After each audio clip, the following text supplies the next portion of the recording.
नमस्कार दोस्तों, आशा wealth YouTube channel में आपका स्वागत है। आज हम आपको बताएंगे AU small finance bank limited के आईपीओ के बारे में। इस कंपनी का रजिस्टर्ड ऑफिस जयपुर में है और कॉरपोरेट ऑफिस मुंबई में है। इस इशू के रजिस्ट्रार्स होंगे link in time India private limited Mumbai. इस कंपनी का आईपीओ 28 जून 2017 को खुलेगा और 30 जून 2017 को बंद होगा। ये एक बुक बिल्ट आईपीओ इशू है। फेस वैल्यू 10 रुपये प्रति शेयर है और इसकी प्राइस रेंज 335 और 337 के बीच में कंपनी ने रखा है। मिनिमम ऑर्डर क्वांटिटी 44 शेयर या इसके मल्टीपल में है और मिनिमम एप्लीकेशन अमाउंट 14,828 होगी। इसकी लिस्टिंग एनएससी और बीएसई पर होगी। इस इशू का साइज़ हम आपको बता दें, कंपनी कोई फ्रेश इशू नहीं ला रही है। 4 प्रमोटर्स इस कंपनी के हैं। वो कुल मिलाकर अपने जो शेयर हैं वो 84,23,256 शेयर बेच रही है, जिसकी अमाउंट 283.86 करोड़ बनती है। इसके 6 प्रमोटर ग्रुप और शेयर होल्डर भी हैं जो अपने शेयर बेच रहे हैं। जो टोटल अमाउंट होंगी शेयर की 1516 करोड़ के शेयर होंगे और क्वांटिटी होगी 4,49,98,913 शेयर। कुल ये आईपीओ है 5,34,22,169 शेयर्स का। टोटल अमाउंट 1,800 करोड़ रुपए अप्रॉक्सीमेट होती है। इस कंपनी के 4 प्रमोटर्स हैं, मिस्टर संजय अग्रवाल, ज्योति अग्रवाल, शकुंतला अग्रवाल और मिस्टर चिरंजी लाल अग्रवाल।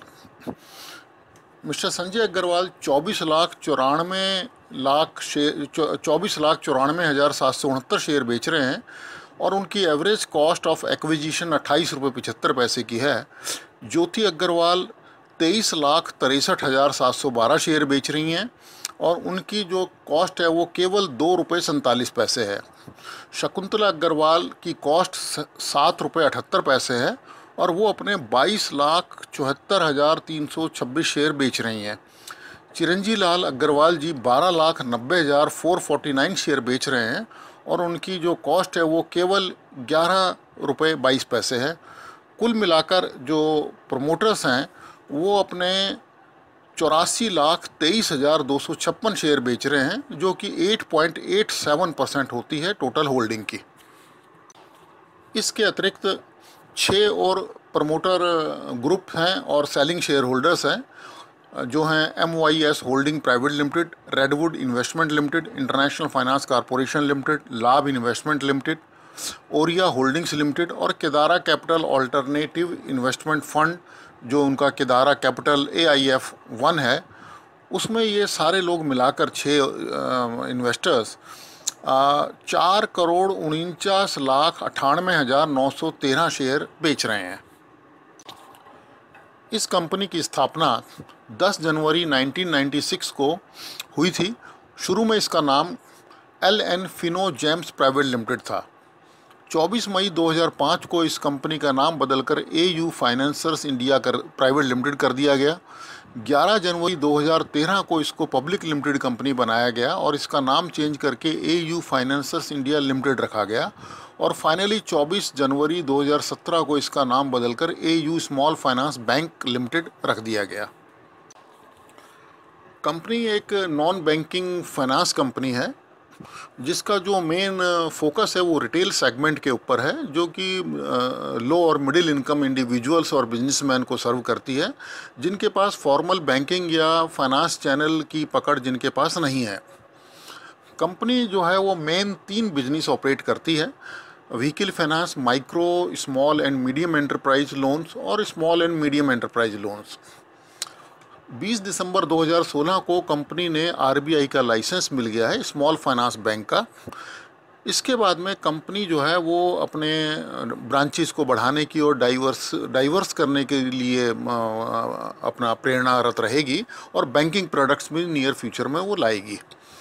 इसकी करीबन 280 ब्रांचेज हैं जो कि 10 स्टेट्स और 1 यूनियन टेरिटरी में हैं। मेन जो इनका प्रेजेंस है वो राजस्थान, गुजरात, महाराष्ट्र और मध्य प्रदेश में है। इस बैंक के पास में 6,092 लोगों का स्टाफ है जो कि 2,70,692 एक्टिव लोन अकाउंट को सर्व करते हैं। कंपनी की कैपिटल हिस्ट्री जान लेते हैं। शुरू में 1 जनवरी 1996 को कंपनी ने 10 रुपये के 30 शेयर इशू करे थे, क्योंकि वो मेमोरेंडम ऑफ आर्टिकल को सब्सक्राइब करना होता है। उसके बाद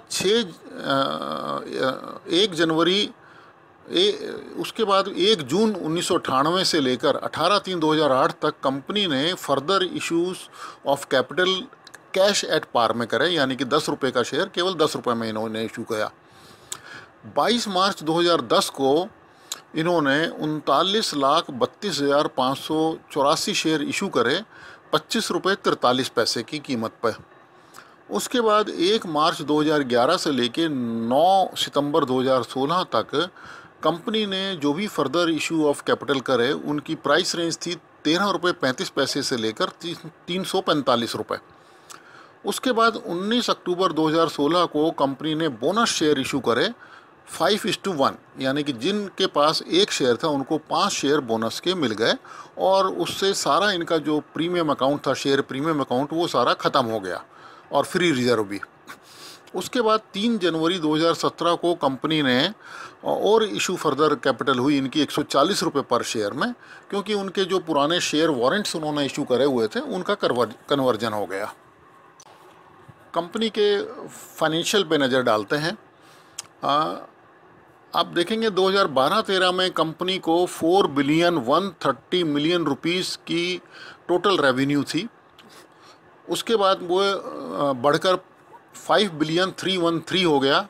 उससे अगले साल 2014-15 में 6,894 मिलियन हो गया, और उसके बाद एक सडन जंप हुई 2015-16 में 10,519 मिलियन रुपीस का उनको टोटल रेवेन्यू मिला। टोटल एक्सपेंसेस जो है वो 2012-13 में 3,104 मिलियन से बढ़कर अगले साल 4,616 मिलियन हो गया। उसके बाद 4,821 मिलियन हो गया, और फिर एकदम कमी आ गई टोटल एक्सपेंसेस में 3,747 मिलियन। इसी तरह से प्रॉफिट आफ्टर टैक्स में भी एकदम जंप आया 2014-15 से 2015-16 में।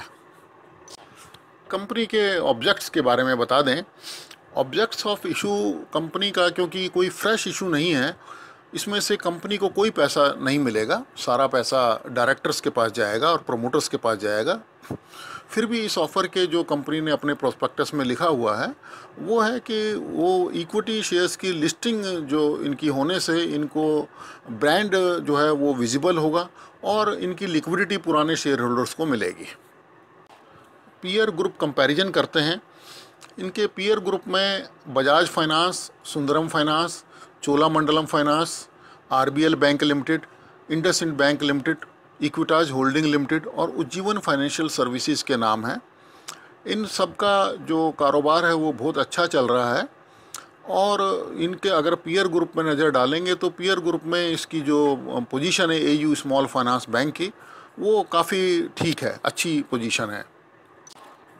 अब इस इशू के माइनस पॉइंट्स की तरफ देखते हैं। इसमें सबसे पहले ये एनपीए, नॉन परफॉर्मिंग एसेट जो है उसका हमेशा डर लगा रहता है इस सेक्टर के अंदर। हालांकि अभी जो एनपीए है 30 सितंबर 2016 को वो केवल 1.16% थी। दूसरा पॉइंट है कि कंपनी को कुछ भी नहीं मिलेगा, क्योंकि फ्रेश